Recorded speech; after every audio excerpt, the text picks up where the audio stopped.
कलिहात्मने सालोकानां त्रिलोकानां यद्विद्यादर्पणाय ते।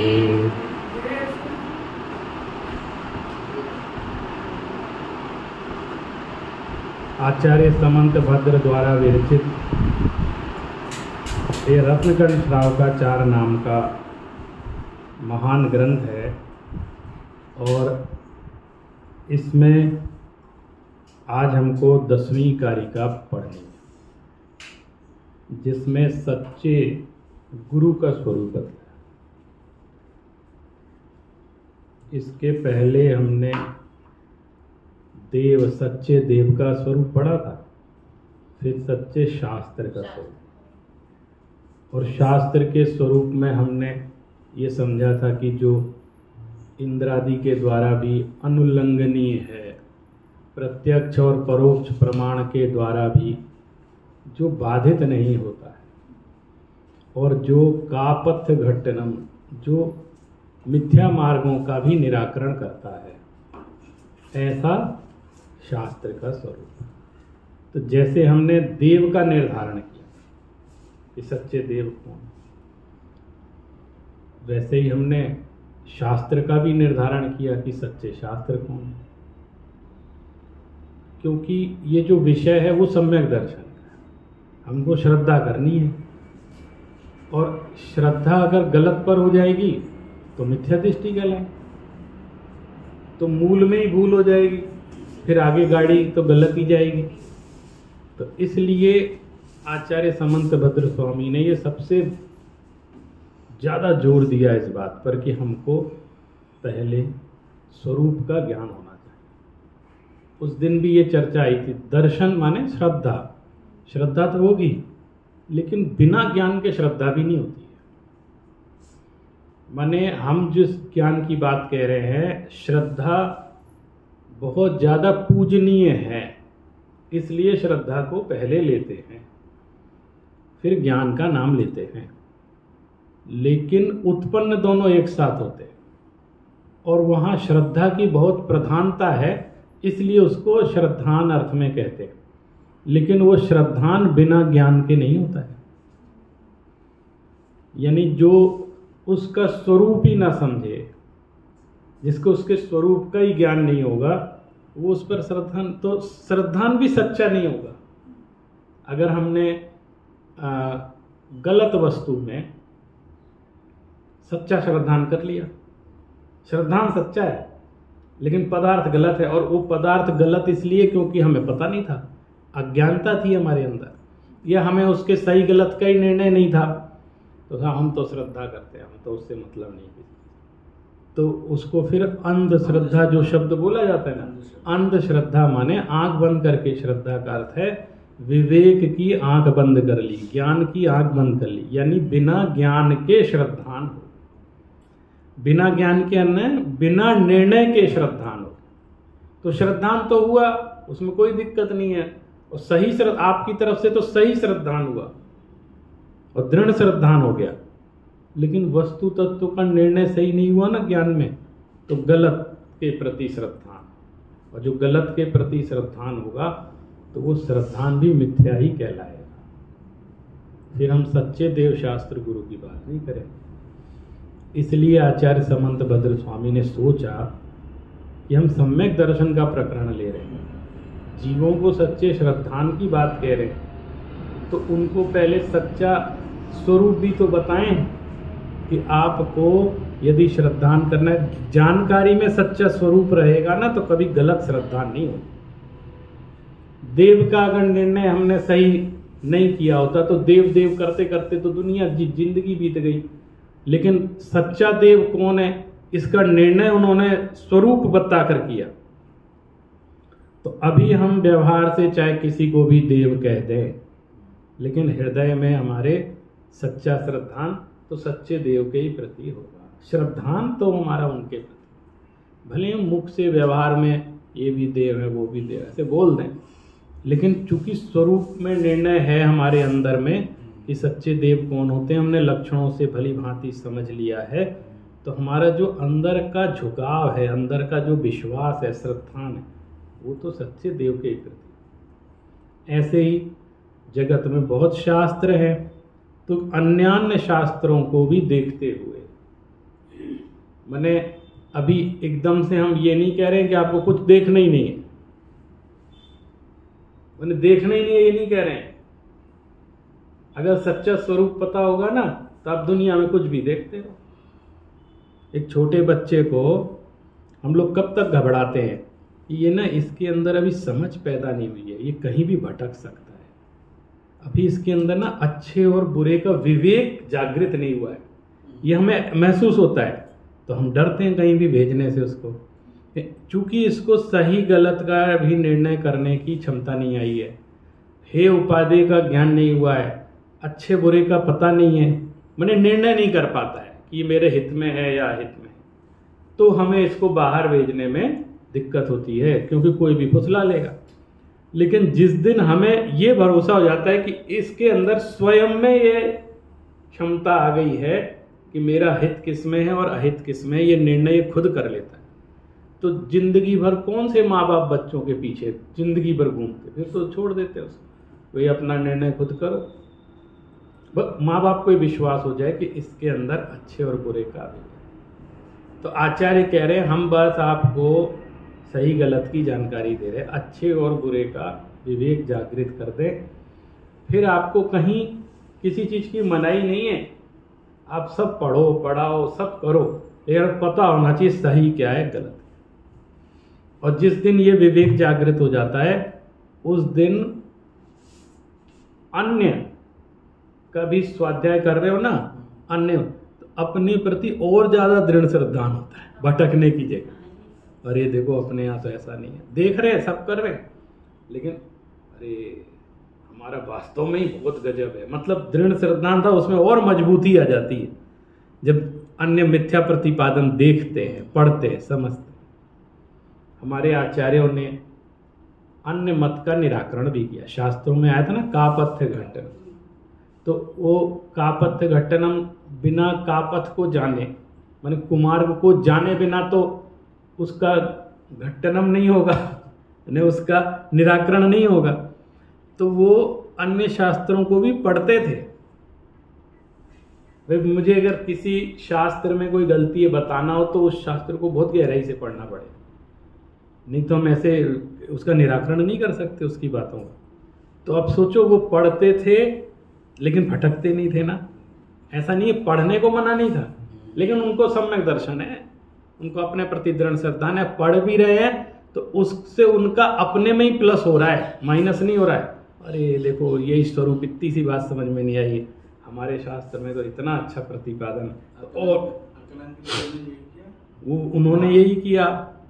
भाई जो आचार्य अकलंक बने, निकलंक थे, उन्होंने यही तो किया था, उनको न्याय शास्त्र का अध्ययन करना था और अपने यहाँ कोई न्याय शास्त्र पढ़ाने वाला नहीं था। तो कहाँ बौद्धों के विश्वविद्यालय चलते थे, बहुत गजब पढ़ाई होती। तब पढ़ना है, पढ़ाएं कहाँ से, गुरु जी के बिना कैसे पढ़ें, कहीं कोई पढ़ाए तो समय विधि तो समझनी है, तो एडमिशन ले लिया, लेकिन अपना दृढ़ श्रद्धान नहीं खोया, तो वो अपने पथ पर आए ना वापस, और अन्यान्य शास्त्रों का प्रणयन भी किया, ज्ञान प्राप्त कर लिया, लेकिन वो भेद विज्ञान अंदर में था कि सही क्या है गलत क्या है, इसका निर्णय उनको था, तत्व का निर्णय। और इस तत्व के निर्णय में ना पक्षपात महत्वपूर्ण नहीं होता। हमने जिनेंद्र वर्णी जी का जो शांति पथ प्रदर्शन हमने नियमित चला है ना छतरपुर में पढ़ा, पूरा उसका पूरे का सार क्या है मालूम, पूरे ग्रंथ का। मैंने कोई मुझसे पूछे कि एक लाइन में शांति पथ प्रदर्शन पूरा इतना मोटा ग्रंथ है, एक लाइन में उसका सार बता, तो मैं मानूंगा, मैं कहूंगा कि जिनेंद्र वर्णी जी ने ये कहा पक्षपात जहर है, ये पूरी ग्रंथ का सार है। मैंने अगर मैसेज देना चाहे ना एक लाइन में तो कहते पक्षपात जहर है। क्यों जहर क्यों कहा पक्षपात, हम भी तो जैन का पक्ष ले रहे हैं, तो ये पक्षपात जहर हो गया। अगर वो कह रहे हैं आप पक्षपात रूप से यदि इसका पक्ष ले रहे हैं तो जहर है, ये भी जहर। आप जैन हैं, हम जैन हैं, जन्म हो गया इसलिए जैन, हमारे माँ बाप ने हमें बता दिया ये पढ़ो इसलिए जैन, हमें परंपरा से हमारे गुरुओं ने सिखा दी थी। आपका खुद का निर्णय नहीं है तो ये पक्षपात है। पक्ष से जैन है भाई, आप तुम उस पक्ष के हो, हम इस पक्ष के, बस ये भाई निर्णय से जैन नहीं है। अगर निर्णय से जैन होंगे तो वो बिना पक्षपात के कि अभी हमको कैसे भी करके हमने सिर्फ इसलिए जैन धर्म को नहीं स्वीकार किया है कि वहाँ मेरा जन्म हुआ है, सिर्फ इसलिए नहीं किया कि मेरे माता पिता ने, मेरे पूर्वजों ने मुझे ये संस्कार दिए हैं, इस कारण मैं मंदिर नहीं आ रहा हूँ क्योंकि मुझे ये चीज़ अभ्यास में करा दी गई है, इसलिए नहीं। अब अपने निर्णय से आ रहे हैं, हमने अपने खुद में निर्णय किया है। बच्चे को शुरू में तो जबरदस्ती भेजते हैं ना स्कूल, तो वो पूरी कोशिश करता है कि स्कूल ना जाना पड़े, है ना। उसकी तरफ से तो वो स्कूल अपने लिए नहीं जा रहा है, वो आपके लिए जा रहा है। उसको उनको ये लगता है कि ये इनकी कोई ड्यूटी है जो हम निभा रहे हैं। नहीं, दोनों जबरदस्ती तैयार करके भेजते हैं, ये इनकी ड्यूटी है, इनका कोई वर्क है बहुत बड़ा जिसको हमें करना है। उनको ये लगता है, उनको ये नहीं लगता कि हम अपने लिए जा, लेकिन धीरे धीरे धीरे उसके अंदर ये समझ विकसित होती है, अरे ये तो मेरे हित का काम है। फिर आप कभी कहते हो आज मत जाओ, आज छुट्टी कर लो, तो नहीं आज मेरा छूट जाएगा विषय, आप रोकते हो तब भी नहीं रुकता है। उस दिन समझ लेना उसके अंदर निर्णय हो गया, और कितना ही बड़ा हो जाए और अंत तक ये कहे कि मुझे नहीं जाना है, तो समझ लेना अभी भी इसको निर्णय नहीं हुआ। एक दिन ऐसा आता है ना, वो खुद कहता है, इसका मतलब क्या है, अब ये पक्षपात से नहीं जा रहा है कि माता पिता के कहने से, अब ये अपने निर्णय से जा रहा है। इसको पता चल गया है कि इसमें कल्याण है। अब कोई कहे भी ना कि मत जाओ, छोड़ दो, पढ़ाई लिखाई छोड़ोगे, नहीं, तो आपके कहने से क्या होता है, आप कहोगे दुकान पे बैठ जाओ, पढ़ाई लिखाई छोड़ दो, तो भी वो नहीं छोड़ेगा, क्योंकि उसका खुद का निर्णय हो गया। अब यही चीज बिल्कुल यहाँ है, हमने पक्ष से ग्रहण किया है यदि तो पक्षपात है, और हमने निर्णय से ग्रहण किया है तो पक्षपात नहीं। ये तत्व का निर्णय हमारा अपना है। माने जो अपनी जिनवाणी की परंपरा है, जैन धर्म की परंपरा है, जैन कुल प्राप्त करके भी यदि ये हमको भाव भाषण नहीं हुआ है तो फिर हमसे अधिक दुर्भाग्यशाली कुछ नहीं। जैसे चिंतामणि रत्न जन्म से साथ में मिल गया तो हम इसकी कीमत समझ नहीं है। ये चीज जो इजीली अवेलेबल हो जाता है ना, उसकी कीमत समझ में नहीं। अंतर बहिरात्मा से अंतरात्मा, अंतरात्मा से परमात्मा, एकमात्र जैन दर्शन, जैन धर्म ही ऐसा है जो आत्मा से ये कहता है कि तू अंतरात्मा हो सकता है, तू परमात्मा हो सकता है, एकमात्र है। तू ही परमात्मा है ये तो कोई नहीं बताया। परमात्मा मैं हूं, आप मेरे अंडर में रहो ये वाले तो सब बताए, लेकिन तू ही परमात्मा है, तू ही अंतरात्मा हो सकता है बहिरात्मा से, और तू ही परमात्मा हो सकता है। लेकिन कई लोग जैसे ये कह देते हैं कि नहीं मेरी कोई रुचि नहीं है परमात्मा बनने में, मुझे नहीं बनना है परमात्मा, भाई भक्त हैं मैं तो यही रहना चाहता हूँ। तो आप ये समझ लो कि यदि परमात्मा होने का लक्ष्य नहीं है तो जैन कुल में जन्म लेना व्यर्थ है। लक्ष्य अगर परमात्मा होना नहीं है ना, गलत जगह आ गए, क्योंकि हमारा लक्ष्य यहाँ जो हीरा बट रहा था और हमें तो साहब वो पत्थर चाहिए थे, तो हमें कंकड़ पत्थर चाहिए थे और हीरे की दुकान में आ गए, तो हीरे वाला कहेगा ना यहाँ तुम्हारा कोई काम नहीं, गलत जगह आ गए हो। हीरे वाला भी यही बोलेगा, आप तो क्या हमें तो रोड़ी खरीदनी थी घर बनाने के लिए और हीरे की दुकान पे खड़े हो गए, तो वो यही कहेगा ना आप गलत जगह आ गए हो, तुम्हें वो रेता रोड़ी सीमेंट चाहिए था, तुम गलत जगह आ गए। तो जिसका पर्पज ही नहीं है ये, जिसके उद्देश्य में या लक्ष्य में नहीं है, तो उसके लिए तो फिर व्यर्थ है।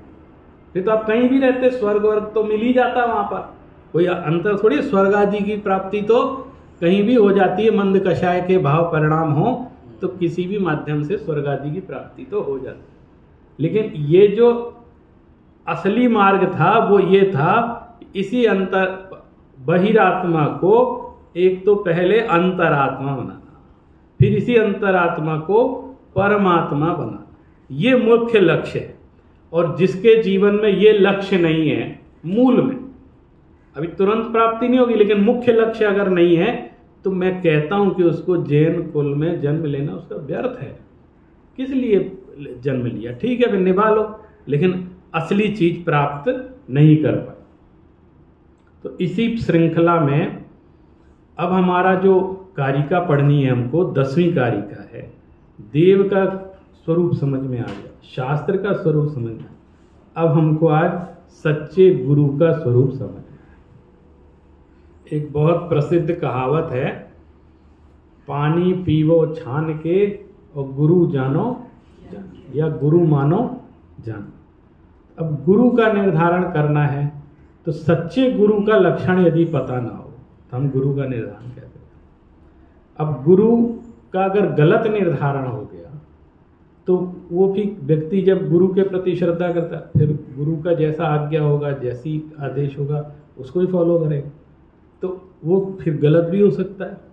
तो गुरु का निर्णय मुझे लगता है सबसे पहले करना जरूरी, क्योंकि देव भी परोक्ष है। अभी साक्षात देव उपलब्ध नहीं है जो वास्तविक देव है ना, आप तो इस समय उपलब्ध नहीं है ना, और शास्त्र भी बहुत हैं लेकिन फिर भी ये उपलब्ध हैं, लेकिन गुरु तो साक्षात चेतन निमित्त है। ये शास्त्र भी अभी अचेतन है, जो भी हैं अचेतन है, इनको आप नहीं पढ़ोगे तो ये कुछ नहीं समझाएंगे। लेकिन गुरु एक तो चेतन निमित्त है, साक्षात निमित्त है, जिनकी देशना ग्रहण कर सकते हैं, और देशना लब्धि माने देशना सम्यक दर्शन का सबसे बड़ा निमित्त कारण होता है। तो अब वो कह रहे हैं कि मैं आपको सच्चे गुरु का स्वरूप भी बतला रहा हूं कि सच्चा गुरु किसको कहते हैं। कारिका पढ़ेंगे। विषयाशावशातीतो निरारंभो अपरिग्रह ज्ञान ध्यान तपोरक्त तपस्वी प्रशस्यते। यह जो विषयाशावशातीतो, जो विषयों की आशा के वश से रहित,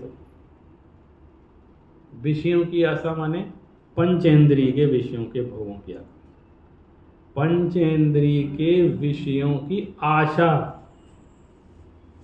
माने आप देखना सिर्फ भोगों से विरत हो नहीं हो, भोगों से तो विरत है ही, उसकी आशा भी ना हो जिसके मन,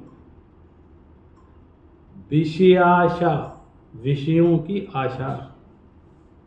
मैंने टीका पढ़ी इसकी संस्कृत की, तो उसमें विषयाशा में भाव लिखा था, माला, स्त्री आदि जो विषयों की आशाएं हैं उनसे रहित। पंचेंद्रिय में आप अब जब गहराई से जाएंगे ना तो हर एक इंद्रिय के बारे में, चक्षु इंद्रिय, तो चक्षु इंद्रिय के विषय क्या है? अच्छा देखना, जो रंगों का निर्णय होता है, लाल, नीला, पीला, ये वो। अब मैं आपसे एक बात बताऊं ना, सब लोग पीली साड़ी पहनो अच्छा लगता है, सब लोग सफेद वस्त्र पहनो अच्छा लगता है, ये सब विषय है। अच्छा लगता है मतलब क्यों ऐसा अच्छा लगता है? विषय है, चक्षु इंद्रिय का विषय। मुझे हरियाली में चलो, हरियाली पसंद है, तो अब क्या चीज पसंद है? आंखों से पसंद है ना, माने अब आशा है ना उसकी। अभी अपन विषय आशा जब शब्द लगाते हैं ना तो उसका अर्थ सिर्फ भोग से रिलेटेड लगा लेते हैं ना, जैसे उन्होंने भी उदाहरण एक दिया है, लेकिन पंच इंद्रिय के विषय भोग अलग अलग देखो तो पड़ता। पुष्प सूंघने की इच्छा, खुशबू अच्छी आनी, ये क्या बदबू आ रही है, खुशबू क्यों नहीं है यहाँ पर, यहाँ अच्छा बात, तो क्या है? घ्राण इंद्रिय का विषय आ गया। अब एक से द्वेष हो रहा है और एक से राग हो रहा है, यहाँ नहीं बैठेंगे आप, स्मेल आ रही है, तो उससे द्वेष हो गया ना, ये भी विषय भोग है। और ऐसी जगह बैठो जहाँ अच्छी खुशबू आती है, तो वो पसंद है, मुझे पसंद आ गई, तो आशा, मैंने मुझे इसकी आशा है। कर्णेंद्रिय, जब मैं थोड़ा सा उसको सूक्ष्म कर रहा हूँ, कोई भजन गा रहा है, अरे ढंग से गाओ ना, राग में नहीं गा रहे, गा रहा है ना, उसके विषय को देखो, कौन सा विषय प्रस्तुत कर रहा है, उसकी भक्ति देखो, समर्पण देखो, वो किस सुर में गा रहा है। क्या अब आपके कर्णेंद्रिय के विषयों में अच्छा नहीं बैठ रहा, कर्णेंद्रिय को चाहिए अच्छी मधुर ध्वनि, कर्णेंद्रिय का विषय है अच्छे राग, अच्छा धुन, अच्छी धुन में गाओ, मन नहीं लग रहा। अब वो क्या हो गया, कर्णेंद्रिय का विषय, कर्णेंद्रिय के विषय में अनुराग। ये आशा क्या है, अच्छा गाना चाहिए, मुझे अच्छा सुनना है, ये कर्णेंद्रिय का राग, ये आशा है उसकी, अच्छी ध्वनि आनी चाहिए मेरी, ठीक है। फिर आपने कहा थोड़ा सा मेरे मन के अनुकूल नहीं था, अरे मुझे प्रशंसा सुननी है, कर्णेंद्रिय का विषय, सर्वत्र मेरी प्रशंसा होनी चाहिए, मन में आशा है, तो ये क्या हो गया, कर्णेंद्रिय। सुनना क्या चाहते हैं, मेरे लिए अच्छे शब्द होने चाहिए, तो वो कर्ण सुन रहा है, तो ये क्या हो गई, विषयों की आशा। अब सारे इंद्रियों से रिलेटेड, स्पर्श इंद्रिय के विषय से रिलेटेड, घ्राणेंद्रिय हो गया, चक्षु इंद्रिय हो गया, कर्णेंद्रिय हो गया, उन्हें सारी इंद्रियों से रिलेटेड जो जो विषय हैं उनके प्रति जो आशावान है, होता क्या है, जो भी विषय उपस्थित होगा, एक तो मुझे किसी विषयों की आशा नहीं, राष्ट्र तो ये कि जो भी विषय उपस्थित होगा उसको मैं साम्य भाव से ग्रहण करूंगा। भाई आप ज्ञान का ज्ञेय तो बनेगा, चक्षु इंद्रिय के सामने जो आएगा वो चक्षु इंद्रिय का विषय बनेगा, लेकिन उनमें मेरा साम्य भाव, न राग होगा न द्वेष होगा, और उसकी प्राप्ति की इच्छा भी नहीं होगी, तब वो विषयाशा वशातीत है, उसके वश में नहीं है, माने उन विषयों के वश से अतीत है। ये पहली शर्त है। अब क्रम से बताई भाई, जो व्यक्ति विषयों की आशा से रहित होगा वो निरारंभ होगा, वो आरंभ से रहित होगा, पाप से रहित होगा, क्योंकि जिसके विषयों की आशा ही नहीं है उसके जीवन में आरंभ हो ही नहीं सकता। ये भी तो निरारंभो कह दिया ना। अब देखना इस निरारंभों में पांचों व्रत आ गए, 5 पाप हैं, तो 5 पाप से रहित 5 महाव्रत का पालन होता। तो निरारंभो बोलने से सब पाप से रहित हो, जो पाप से रहित होगा निरारंभो, विषयों की आशा से रहित होगा और अपरिग्रही होगा। अपरिग्रही में भी सब कुछ गर्भित हो जाता है। अंतरंग परिग्रह, बहिरंग, 24 प्रकार के भेद है ना परिग्रह के। तो सबसे पहले अंतरंग परिग्रह के भेद गिने, तो उसमें पहला परिग्रह मिथ्यात्व, और फिर क्रोध, मान, माया, लोभ, हास्य, रति, अरति, जुगुप्सा, स्त्री वेद, पुरुष वेद, नपुंसक वेद, सब ने 14 प्रकार में, 24 प्रकार में 14 प्रकार के तो अंतरंग परिग्रह। और इतनी बड़ी बात के बहिरंग परिग्रह, और ये जो शुरू में कहा ना निरारंभो, इसके बहुत अर्थ हैं। निरारंभो माने आरंभ की कोई भी क्रिया नहीं करते। सब चीज देखो, गृहस्थ की क्रियाएं अलग हैं और साधु की क्रियाएं अलग हैं। गृहस्थ की क्रियाएं सारंभ होती है, गृहस्थ करता है, जैसे गृहस्थ पूजा करता है, वो भी उसमें भी आरंभ होता है। वो द्रव्य बनाएगा, अर्घ चढ़ाएगा, अभिषेक करेगा। लेकिन साधु अभिषेक करते हैं, बहुत जरूरी है अभिषेक, लेकिन वो नहीं करते ना, वो अष्टद्रव्य से पूजन नहीं करते ना, क्योंकि ये सब माने भगवान की पूजन तक आरंभ है, लेकिन इसलिए वो निरारंभ होते। अच्छा, और कोई चीज की अनुमति हम दे दें और फिर पूजा की ना दें, क्यों? अब झाड़ू लगाने लग जाओ, आप सफाई करने लग जाओ, कितने भी काम आप करने लग जाओ, एक मर्यादा होती है हर चीज की। ये गृहस्थ की क्रिया है और ये साधु की क्रिया क्या है, उसका भी मुख्य वर्णन, ज्ञान ध्यान तपोरक्त तपस्वी स प्रशस्यते।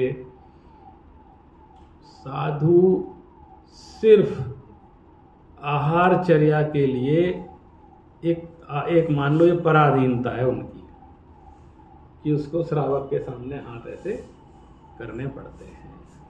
माने ये भी उनकी पराधीनता है शारीरिक, कि वो साधु को आहारचर्या के लिए निकलना पड़ता है। लेकिन उसमें भी कितनी कंडीशन बनी हुई हो हम सब जानते हैं आहारचर्या में। इसके अलावा कोई भी ऐसी क्रिया नहीं है, उनकी मूल गुणों में ही नहीं है, 28 मूल गुणों में, जिसमें उनको किसी भी तरह की कुछ याचना करनी पड़ती हो या कुछ भी ऐसा करना पड़ता। वो ज्ञान और ध्यान, उन्होंने 2 लक्षण। ज्ञान में रुचि है तो मुझे तत्व ज्ञान प्राप्त करना है, अधिक से अधिक ज्ञान प्राप्त करना, श्रुत की आराधना करनी है, 24 घंटे इसकी आराधना, और ध्यान यानी आत्मा के ध्यान में रहना है। तो ज्ञान पूर्वक ही आत्मा के ध्यान में रहा जा सकता है। तो ज्ञान ध्यान तपोरक। आप देखो जैसे एक ज्ञान की आराधना करते हैं, जो गुरुकुल में बच्चे पढ़ते थे, तो उनको राजाओं के बच्चे भी पढ़ते थे गुरुकुल, बड़े बड़े राजा, एक से एक महल, एक से एक खाना पीना सब कुछ। लेकिन अपने बच्चों को राजा बनाना है ना ढंग का, तो उसको पहले कहेंगे तुम 5-10 साल जाओ गुरुकुल में, वैसे ही रहो जैसे सब बच्चे रहते, वैसे ही सन्यासी के वेश में। अब रामचंद्र जी लक्ष्मण जी वैसे ही तो रहते थे, वैसे ही उनके उसमें वेश में रहो, जैसे सब बच्चे रहते वैसे ही रहो, जो वहाँ नियम है उसका पालन करो। गुरु जी के लिए भिक्षा लेके आनी है, अपने लिए गुरु जी के लिए तो भिक्षा ले। अब आप ये देखो भिक्षा का नियम कहाँ से आया, सामान्य उसमें बता रहे, भिक्षा माने भोजन की व्यवस्था। तो जो विद्या आराधना कर रहा है गुरुकुल में पढ़ने वाला बच्चा, उसमें समाज से ये कहा गया कि अगर वो रोटी के चक्कर में रहेगा तो विद्या की आराधना नहीं कर पाएगा। तो उसको इसका विकल्प आपका काम है कि उसका इसका विकल्प छुड़वा दो। माने उसको ये चिंता नहीं रहनी चाहिए कि मुझे रोटी कमाना है। भिक्षा जो है भीख का रूप नहीं है ना? नहीं। तो वो भी भिक्षाम देही करके भिक्षा लेके आते थे गुरुकुल के बच्चे। तो गए अपने गांव में गए, समाज ने उनको दे दिया, और वो बड़े भाव से कि ये पढ़ रहे हैं, इनको भोजन की व्यवस्था कर। तो वो गुरुकुल में आके अपना मैंने उनको रोटी कमाने की चिंता अगर हो गई तो बोले ज्ञानार्जन नहीं कर पाएंगे, अभी इनका काल है सिर्फ ज्ञानार्जन का। तो इसलिए समाज से कहा है कि आप उनके भोजन की व्यवस्था करेंगे और आप उनको दान देंगे, जो भी करेंगे वो अपना भोजन जो जरूरी है वो करके बाकी समय अपना ज्ञान ध्यान में लगाएंगे। यानी ज्ञान ध्यान की ये शर्त थी शुरू से कि वो अपने उसमें कैसे चित्त उसका एकाग्र रहेगा अगर वो इस आजीविका के चक्कर में अगर पड़ गया। तो अभी उसका अभ्यास करना है ज्ञान का। तो इस चीज से निश्चिंत करके, इस चीज से निश्चिंत किया गया व्यवस्था में भी, हर तरह से साधु की व्यवस्था में भी निश्चिंत किया गया कि आपको उसकी चिंता करने की आवश्यकता नहीं है। कभी दिगंबर साधु रोटी के पीछे नहीं भागता है, रोटी उसके पीछे भागती है। अब वो कहता है मेरा तो नियम ऐसा है, अगर मिल गई तो ठीक है। भाई कितने नियम लेके चलते हैं, अगर ऐसा हुआ तो लेंगे। यानी बहुत ही भाग्य में होगी तो हम अन्न ग्रहण करेंगे, नहीं तो हम उस दिन उपवास ही कर लेंगे। माने वो जो वृत्ति परिसंख्यान है वो कितनी बड़ी चीज है, अटपटी प्रतिज्ञाएं लेना। यानी बहुत ही भाग्य में होगी तो मिल ही जाएगी तो ले लेंगे, वो भी अनासक्त भाव से ग्रहण करेंगे, वो भी थोड़ा सा 32 ग्रास भोजन करेंगे। मैंने कितने कितने उसके साथ कंडीशन लग करके आहारचर्या के नियम बने। तो मूलतः तो है ज्ञान ध्यान तपोरक्त। 2-3 बातें आ गई ना। एक तो विषयों की आशा से रहित है, दूसरा निरारंभी है, आरंभ की कोई भी क्रियाएं नहीं करता है। सब आरंभ माने अकेला उसको पाप से जोड़ना नहीं, एक पद की मर्यादा के अनुकूल भी क्रियाएं होती हैं। पद की मर्यादा के अनुकूल, जैसे ये सिर्फ धर्म समाज में ही नहीं, हर जगह होती हैं। आप ऑफिस में काम करते हैं, आपके बॉस की क्रियाएं निश्चित है ना। अगर वो चपरासी की क्रिया करने लगे तो उसकी कीमत नहीं रहेगी। चपरासी की क्रिया निश्चित है, वो बॉस की क्रिया करने लगे तो उसकी कीमत नहीं रहेगी। यानी एक प्रोटोकॉल होता है ना हर चीज में, कैसे कैसे नियम। आप राष्ट्रपति भवन गए तो राष्ट्रपति के नियम कि वो किससे मिलेंगे किससे नहीं मिलेंगे, कैसे मिलेंगे, और आपको क्या करना उनको क्या करना, इनके नियम है। तुम्हारे अपने मन से उनके मन में भी आए ऐसा कर लो तो कह रहे नहीं साहब, नहीं, प्रोटोकॉल में आप रहो, इसके अलावा आप कुछ नहीं कर सकते। इतना बंधन रहता है। क्यों रहता है इतना? क्या वो मनुष्य नहीं है? आप जो बात समझा रहे हैं वो समझ पा रहे हैं? क्या वो मनुष्य नहीं है? एक राष्ट्रपति देश का क्या मनुष्य नहीं? उसकी भावना नहीं होती वो ऐसे ही घूमने आ जाए, अहिंसा स्थल दर्शन करके चला। भाई मान लो वो भक्त है और वो चाहता है मंदिर में आके ऐसे दर्शन करके चला जाए, लेकिन वो जिस पद पर है ना उसको प्रॉपर पहले से सूचित करना पड़ेगा कि मुझे अहिंसा स्थल जाना है, और उसके लिए पूरी बकायदा अरेंजमेंट होगा। आप किस रूट से जाओगे निश्चित होगा, ये वो निश्चित नहीं करेगा। जितनी सहजता से आप आ जाते हो, एक बड़े पद वाला व्यक्ति वो चाह के भी नहीं आ सकता। हर चीज के नियम। क्यों? क्योंकि उसकी पद की मर्यादा है, कीमत। हर चीज के नियम होते हैं, और जब आप उन नियमों की अवहेलना करते हैं तो कुछ नहीं होता, कुछ नहीं बिगड़ता है। उस पद की मर्यादा बिगड़ जाती है, उस पद का अपमान हो जाता है। आपका कुछ नहीं बिगड़ा, उस पद की गरिमा खत्म। तो आप कार्यालय में ही देख लो, गरिमा किस चीज से बन रही है? भाई कौन किस कुर्सी पे बैठेगा? बोले अध्यक्ष होगा तो वो इधर इस कुर्सी पे बैठेगा, जो चाहे नहीं बैठ सकता ना। आपका नहीं हो तो कोई भी बैठ सकता है, सबका समान अधिकार है। ऐसे नहीं चलता है, ये नहीं, वो नियम है, कौन कहाँ बैठेगा उसके नियम। अब आप किसी का सम्मान करो, समाज किसी का सम्मान करे, किसी मुख्य अतिथि का, तो ये अलग बात है। समाज ने माला पहनाई, समाज ने दुपट्टा पहनाई, अब हम ही माला दुपट्टा उसको पहनाने लग जाए, तो ये क्या होगा? पद की, मर्यादा की, इन सब की गरिमा का सवाल खड़ा होगा कि अब कौन महान हो गया। इसमें पूज्यता और पूज्यता का भाव भी होता है, और पूज्य पूजक रिलेशन होते हैं। जैसे छोटा व्यक्ति पद में, वो उनका बहुमान कर सकता है, लेकिन जो पद में बड़ा है वो छोटे का बहुमान नहीं करेगा। ये पद की मर्यादा होती है, माने वो उसको सम्मान देगा सब है, लेकिन वो उसका विधिवत वैसा बहुमान नहीं करेगा। ये पद की मर्यादा कहलाती है। हम बड़े के पैर छुएंगे, बड़े हमारे नहीं छुएंगे पैर। ऐसा समान अधिकार नहीं होता है कि बड़े बुजुर्ग हैं वो हमारे पैर छू लें, ऐसा नहीं होगा। तो हर चीज का नियम होता है ना, तो इसलिए उन्होंने निरारंभो शब्द बोला कि वो आरंभ की सभी क्रियाओं से रहित होते हैं।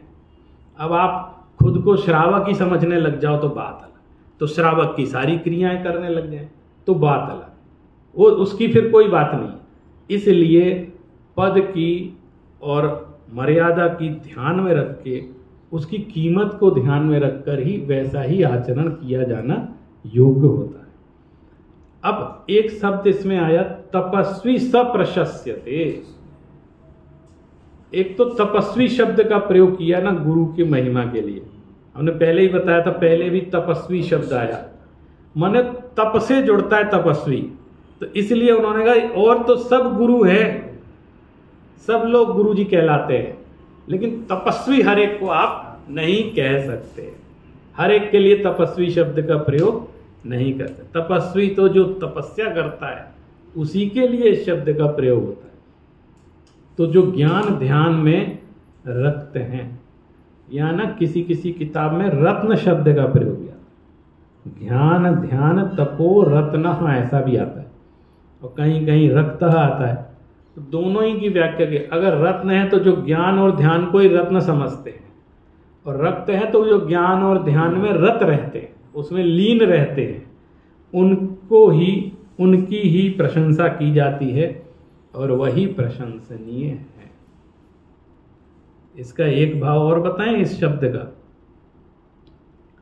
यानी जिनमें ये चीजें नहीं हैं वो तपस्वी नहीं है, ये बात नहीं है, वो प्रशंसनीय नहीं है। ये आप समझ गए बात को? माने हर तरह के तपस्वियों के भी भेद, पुलाक, बकुश, कुशील, निर्ग्रंथ, स्नातका, ऐसे तत्व सूत्र में है ना, माने सब तरह के होते हैं लोग, लेकिन प्रशंसनीय कौन होता है? प्रशंसनीय कौन गुरु है? प्रशंसनीय कौन? जिनके अंदर ये लक्षण विद्यमान है। तो वास्तव में जो सच्चे गुरु हैं उनका जो स्वरूप है वो अगर हम अच्छे मन से उसको समझ लें और उसी मन से हम अच्छे मन से उसका निर्णय करें तो हम सम्यक दर्शन को प्राप्त कर सकते हैं। अगर हमने कुगुरु, कुदेव और कुशास्त्र का श्रद्धान कर लिया तो हम मिथ्या मार्ग में पड़ जाएंगे। इसलिए उन्होंने सबसे पहले इन तीन का सम्यक दर्शन के प्रकरण में निर्णय करवाया। अब हम थोड़ा ये जो ढूंढारी भाषा में लिखा है इसको 2 मिनट पढ़ लेते हैं। जो 5 इंद्रियनी की विषयानी की जो आशा कहिए, हम हिंदी में बता चुके हैं तो समझ में दिक्कत नहीं आएगा ना। बांछा ताकरी रहित होए, 6 काय के जीवनी का घात करने वाला आरंभ कर रहित होए। माने आरंभ किसको कहते हैं? जिसमें 6 जीवनी काय का आनंद, और अंतरंग बहिरंग समस्त परिग्रह करी रहित होए, और ज्ञान ध्यान तप में आसक्त होए, रत रहे। आसक्त भी किस चीज में होना है? ज्ञान। ज्ञान ध्यान सेवा नहीं दूजा कोई काज है। हम लोग ये भक्ति पढ़ते हैं जब पंच परमेष्ठी की, शायद उसमें आता है ना, परिग्रह रहित दिगंबर मुनि राज हैं, ज्ञान ध्यान सेवा नहीं दूजा कोई काज, मैं ऐसे गुरुवर की शरण पा गया, मैं महापुण्य उदय से जिंदर में पा गया। उसमें एक एक परमेष्ठी के स्वरूप को बता करके वो मैं ऐसे जिन धर्म की शरण पा गया। तो उसमें ये लक्षण बताया ना, ज्ञान ध्यान परम दिगंबर मुनि राज हैं और ज्ञान ध्यान सिवा नहीं दूजा कोई काज। अब इसका भी 1 मिनट में भाव आप समझ। अब जैसे ज्ञान ध्यान सेवा नहीं दूजा कोई काज, क्या है दूजा कोई काज नहीं? मतलब दूसरे आहारचर्या करते हैं कि नहीं करते? तो आप कहोगे तो उस समय कहाँ ज्ञान ध्यान कर रहे हैं भाई? तुरंत अभी क्या है, इतनी लोग इतने तर्कशील और इतने कुतर्क वाले हो गए हैं कि वो हर चीज पर प्रश्न चिन्ह। ज्ञान ध्यान सेवा 24 घंटे ज्ञान ध्यान कैसे कर सकते हैं? शयन करेंगे कि नहीं करेंगे? करें, ये करेंगे कि नहीं? देखो इनके भी शब्दों के सबके भाव होते हैं। जिस व्यक्ति का जो मुख्य कार्य होता है उससे उसका लक्षण पहचाना जाता है। मुख्य माने गौण में तो बहुत सारे कार्य हैं, लेकिन मुख्य कार्य कौन सा है? ये इंजीनियर है, 24 घंटे इंजीनियरिंग थोड़ी करते रहते, लेकिन ये इंजीनियर है। इनका काम क्या है? तो बोले इंजीनियरिंग इनका काम है। ये चिकित्सक है, इनका काम क्या है? ये चिकित्सा इनका काम है। यही काम है, मुख्य काम यही है। इन्होंने इसी को पढ़ा है, इसी को जाना है, इसी से काम करते हैं। तो नहाते धोते नहीं है क्या? अरे नहाते धोते भी, तो आपने ये क्यों नहीं बताया? ये भी तो काम है। अरे मुख्य काम बताया जाता है, जो मुख्य काम है उससे ही लक्षण प्रकट होता है। माने ज्ञान ध्यान सेवा नहीं दूजा कोई काज है का मतलब कोई भी काम कर रहे हो उनकी दृष्टि में मुख्यता ज्ञान और ध्यान की रहती है। हर समय उनकी दृष्टि में ये इसको मुख्य काम बोलते हैं। कोई कलाकार है, कोई गीत लिखता है, कोई गाता है, आप देखना वो बस में भी जा रहा होगा ना तो भी गीत के बारे में सोचता है। कोई भी काम कर रहा होगा, खाना भी खा रहा होगा तो गीत की रचना के बारे में सोचेगा। यानी वो कोई भी काम करे, जीवन के सारे काम जरूरी हैं, करते हैं, लेकिन चूंकि उसकी मुख्य रुचि गीत में है तो वो गुनगुनाता ही रहता है 24 घंटा। तो कहते हैं ना, ये तो 24 घंटे गुनगुनाता रहता है, इसको कहते हैं मुख्य काज। तो इसी तरह जो गुरु होते हैं, मुनिराज होते हैं, उनका मुख्य काम तो ज्ञान और ध्यान। वो हर काम में उनको ज्ञान और ध्यान की प्राप्ति होती है, उसमें ही लीन रहते हैं। कोई भी काम कर रहे हैं, उनकी मुख्यता, उनका उद्देश्य उसी ज्ञान और ध्यान की प्राप्ति का बना रहता है। तो अर ज्ञान ध्यान तप में आसक्त होए, ऐसे चारि विशेषण सहित जो तपस्वी कहिए, गुरु सो प्रशंसा करिए है। ये तो इनका अर्थ बता दिया, लेकिन इसके भावार्थ में जो मैंने आपको बात बताई है कि इंद्रिय के विषय भोग वगैरह, उसकी पूरा वर्णन इन्होंने परिग्रह का इसके भावार्थ में लंबी व्याख्या में यहाँ पर उसी ढूंढारी भाषा में इसमें यहाँ पर लिखा हुआ है। तो आप कभी स्वयं पढ़ें तो इसको पढ़ करके वो बात समझ सकते हैं। उसका सार मैंने आपको इतनी से कम समय में उसको बता दिया। बोलिए जिनवाणी माता की।